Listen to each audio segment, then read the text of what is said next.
Today, we're going to find out how to make a Scotcharoo that doesn't rip your teeth out when you bite into it and have it still have that crunch on the top and that nice bite on the bottom.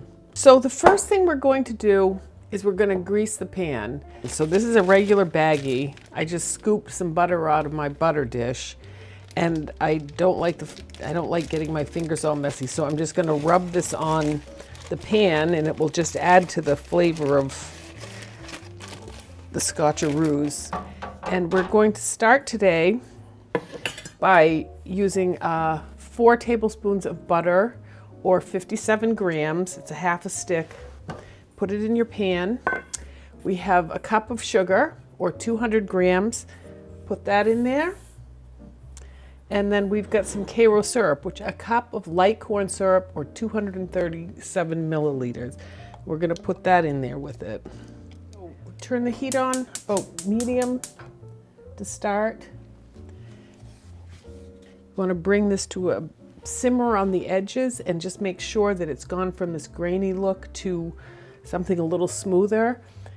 You don't want to boil this or they get hard. The reason they get hard is because you let the heat go too long. So we're just going to get it to that point where it's just about ready to go, and we're going to stop it. See, right now it's looking grainy. That's the sugar's not melted yet. Butter's melting nicely though. So that's all melted. We're just gonna let that heat up.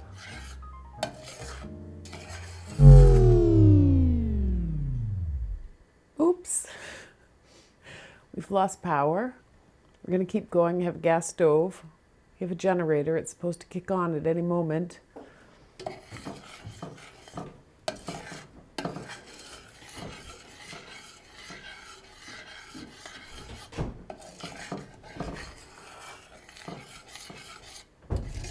We'll just keep stirring.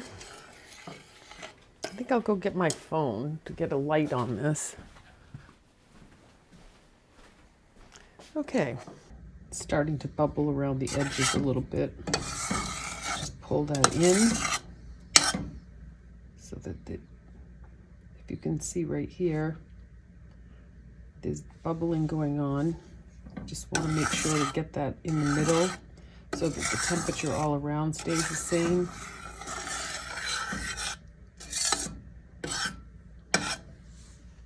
There's bubbles here and here, and we just don't want any more bubbles, and they're all starting to pop up, so we're going to turn that off right now.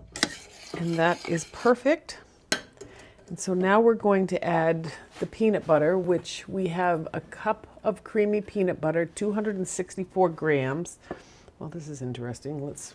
I'm going to put this in here. The heat is off, and we're going to put this in and melt this. All right, so we have the peanut butter in there. We're just going to get that mixed in nicely. And this is creamy peanut butter. Normally I use organic peanut butter for like eating sandwiches and toast and things like that. You do not want to use, you want to use a commercial brand of peanut butter, or this doesn't work. You want creamy. This is creamy. The organic or more natural peanut butters don't work well. So, okay, so that is mixed in nicely. And now we're going to take 6 cups of Rice Krispies, and that is 160 grams. And I'm gonna, wonder if I can get that in there like that. I don't think so. No, we'll just put it like right there, and I'll just put it under the, okay.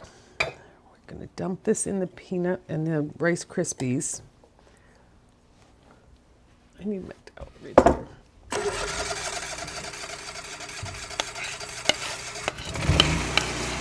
And there's our power, yay!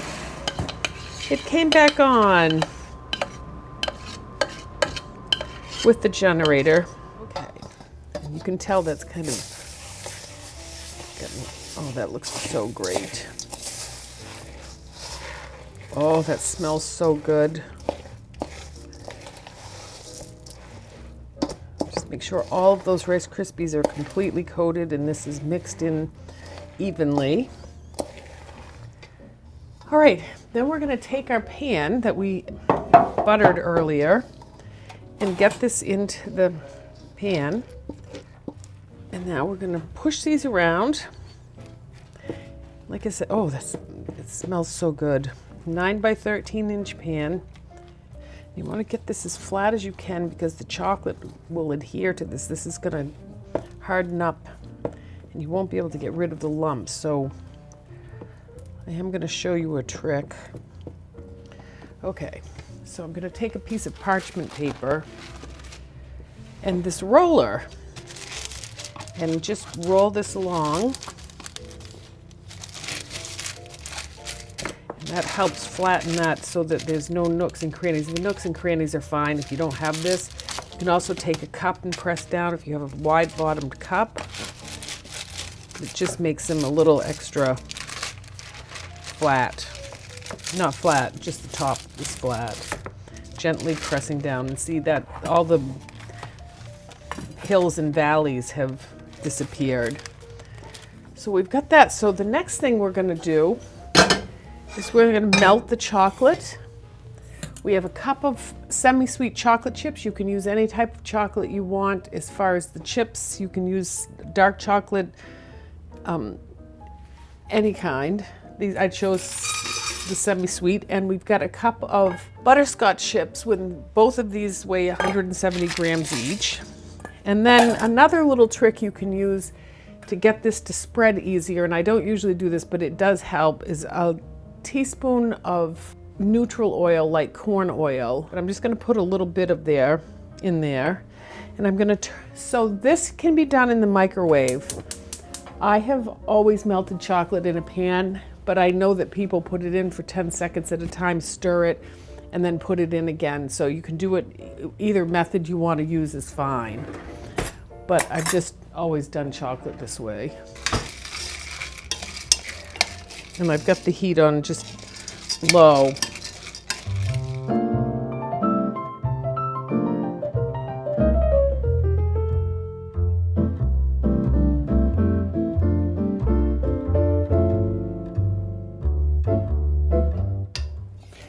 Go too far, it's too far. It'll start, the chocolate will actually start cooking on the bottom and turning into something you don't want. That looks pretty good. Okay, clean the spatula. We're going to put this all over the top of this. Then we're gonna rub those all on. I still have a couple of pieces of chips, but that's okay. Then if you want to get fancy, get that evenly spread over the top. And then you can start down here and swirl like this.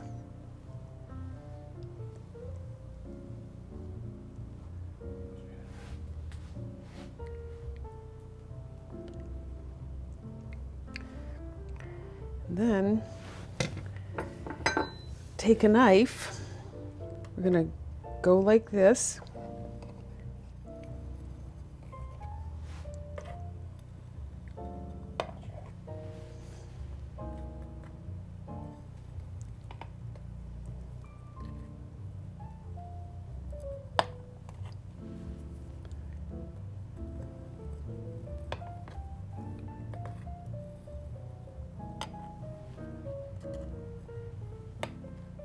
And then it looks kind of fancy. And so now you have this lovely looking design. Yay! So now the trick to these at this point is to not cut them yet, because that chocolate is going to turn hard. You want to wait until that chocolate is completely cool. So the mixture underneath is warm. This is warm, so you're probably looking at an hour or two. Good luck with that. Okay, I've let these sit for 24 hours before I cut them, and I'm going to cut them and take them out of the pan now. So here's our Scotcharoo, and they're just delicious. Oh, it's so good. It's just, this is all chewy down in here. You can put your finger in that, and the chocolate is hard on the top. Nice swirl, and then they're ready to eat.